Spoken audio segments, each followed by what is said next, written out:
The U.S. ambassador to the United Nations, Nikki Haley, has warned UN members she will be taking names of countries that vote to reject Donald Trump's recognition of Jerusalem as the capital of Israel. In a letter seen by The Guardian, Haley told countries, including European delegations, that she will report back to the U.S. president with the names of those who support a draft resolution rejecting the U.S. move at the UN General Assembly on Thursday, adding that Trump took the issue personally. Haley writes, "As you consider your vote, I encourage you to know the president and the U.S. take this vote personally. The president will be watching this vote carefully and has requested I report back on those who voted against us," she continued. Haley followed the letter by tweeting, "At the UN we're always asked to do more, give more. So, when we make a decision, at the will of the American PPL, where to locate our embassy, we don't expect those we've helped to target us. On Thursday there'll be a vote criticizing our choice. The U.S. will be taking names. Nikki Haley at the UN we're always asked to do more, give more. So, when we make a decision, at the will of the American PPL, where to locate our embassy, we don't expect those we've helped to target us. On Thursday there'll be a vote criticizing our choice. The U.S. will be taking names." pic.twitter.com/HQT4 December 19, 2017. The Trump administration's heavy-handed approach to foreign policy, often in breach of both international consensus and diplomatic niceties, has alienated even close allies. The 193-member UN General Assembly, which has no vetoes, will hold an emergency session on Thursday to vote on the proposed measure that the U.S. vetoed at the Security Council earlier this week. There was fury in Washington over Monday's vote, in which the U.S. was isolated in a 141 vote requesting Trump withdraw his recognition of Jerusalem as Israel's capital.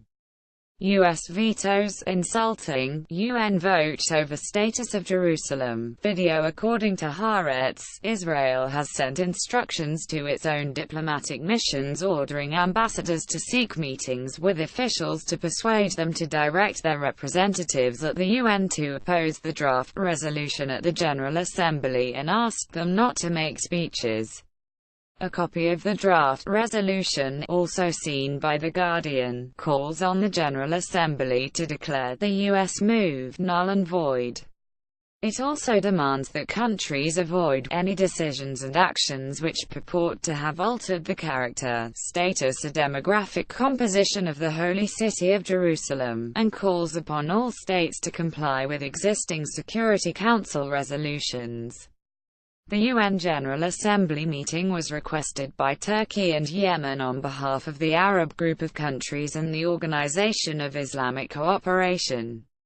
The two countries circulated a draft resolution on Tuesday that mirrors the vetoed measure Egypt had put forward at the Security Council meeting, which was backed by all members apart from the U.S.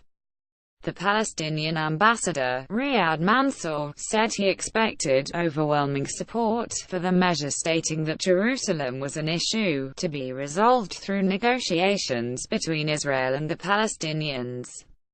The General Assembly will say, without the fear of the veto, that the international community is refusing to accept the unilateral position of the United States, Mansour told reporters. Trump's decision to recognize Jerusalem as Israel's capital broke with international consensus, triggering protests across the Muslim world and drawing strong condemnation. Key U.S. allies including Britain, France, Italy, Japan and Ukraine were among the 14 countries in the 15-member council that voted in favor of rejecting the move.